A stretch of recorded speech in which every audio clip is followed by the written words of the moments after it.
Welcome to another episode of SantorSnakes. On this episode, we're giving you more fun facts, this time all about snake food. Thank you to everyone that liked and subscribed. Now, cue that intro.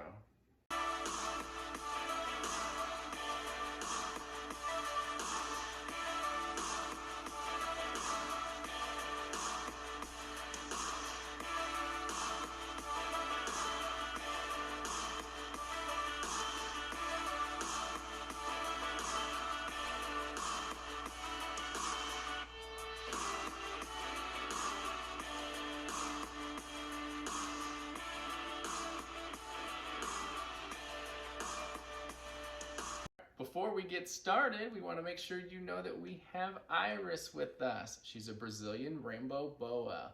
For our first food fact, it is that snakes grab their food with their teeth. Right.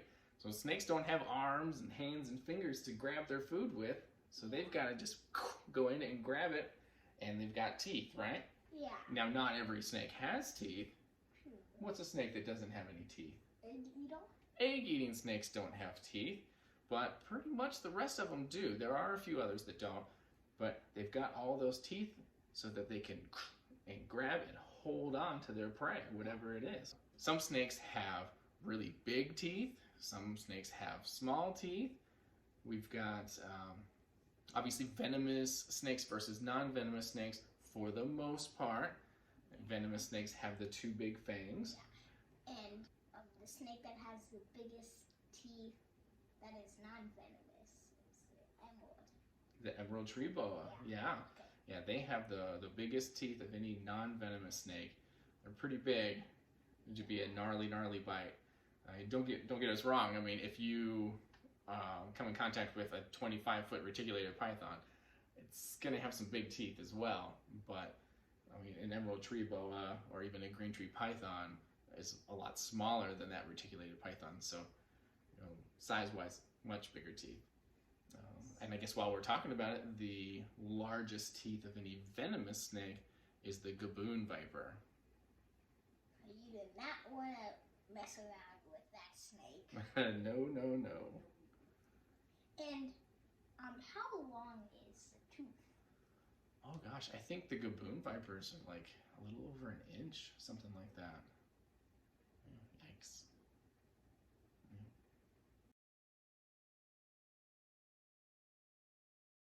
And the second fact is that most snakes squeeze their prey. Right, so constrict. So most of the snakes in the world are constrictors, so non-venomous, and they wrap around their food item and then they're going to squeeze to hold it and suffocate their prey. So every time that food item will exhale, then they just squeeze, so then they can't inhale, they can't get any more air into their lungs, and that's what helps the food to pass away. There are some non-venomous snakes, I think like Woma pythons, will sometimes not constrict, but they will really just push their prey item up against the side of their little burrow underground and constrict its air by pressure along like that. And then you've got like Asian vine snakes, and stuff. They use their toxic saliva, and obviously venomous snakes will use whatever type of venom that they have to subdue their prey rather than constrict it. And the person that we bought the kraken from, he told us that whenever the kraken eats, it just shakes the food. And he does that a little bit. We haven't been able to film that, but when he snatches his rat, he will kind of grrr. It's a little bit like a dog. He's not constricting it. He's not, shaking it enough to where it would break bones or snap its neck or something. But he does kind of grab and tug. It's kind of cool to watch. The next food fact is most snakes eat rodents.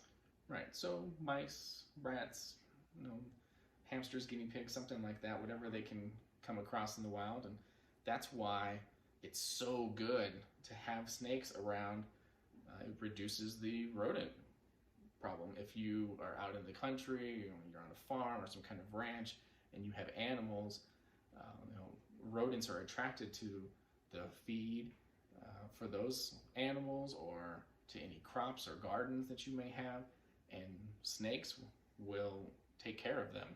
They will remove that rodent infestation for you. Yeah. But you probably want to have a lot because it takes a while. Right. Indeed, you're going to have a stable snake population to handle a rodent situation.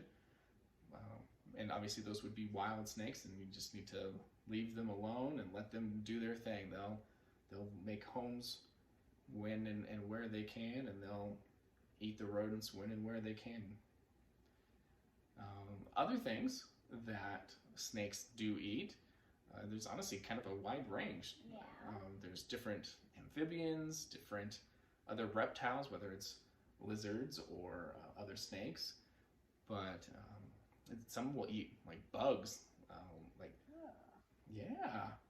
when cicadas come out of their little shell and their bodies are still kind of soft and everything, some snakes will eat those. Garter snakes will eat little worms, and obviously there's different types of fish that they'll eat, or you name it. There's all kinds of different things that snakes will eat. We mentioned the egg eaters earlier. Yeah, but for the most part, you got your little mammals, rodents and things. Next one is that snakes do not eat very often. It's true. That's actually one of the cool things about having a snake as a pet. You don't have to feed it a couple of times a day like you would with a dog or a cat. Our young snakes, we feed them once a week, like Iris here. Hello, honey. Our adult snakes, like Wiz Khalifa behind us here, and several others, we feed them every 2 weeks or every 3 weeks. So they don't have to eat very often at all. That meal is not only being swallowed whole, but for the size of that animal, it's a large meal, so they don't need that meal very often. They are ectothermic. Their heat source is outside their body, so their metabolism is a lot slower than ours. So it takes a long time for them to digest that meal, to use up all of the energy that they gained eating that meal, so they don't need to eat very often at all. And the last fact is that sometimes snakes can regurgitate their food. Another word for regurgitate would be to vomit up their food. So if they are stressed or if the meal is too large, they will bring that meal back up and get rid of it. If they're out in the wild and they're trying to eat something and it's still in their throat and they feel a threat from some other animal or anything, they will try to regurgitate that meal so that they can defend themselves or to get out of the area, rather than sit there and try to swallow it and get it into their stomach. Eating a big meal like that is going to slow them down and make them more vulnerable. So if you have a pet snake and you want to feed it, you're going to need to give it a few days to digest that food and make sure that you're not going to get any regurgitation. It's very bad for the snake. You definitely don't want to try to feed them for at least 10 days, probably 2 full weeks after that, to let everything inside heal. It's meant to go down. It's not meant to come back up. You know how when you vomit, it just doesn't feel right for a little while. Same thing with a snake. That's one reason why Wiz Khalifa is just chilling in his enclosure, is because he ate just 2 days ago. So we wanted to give him a little bit more time before we brought him out again. We hope you enjoyed this edition of Fun Facts. Hope you learned something. And thank you for learning with us. And we'll catch you on the next one.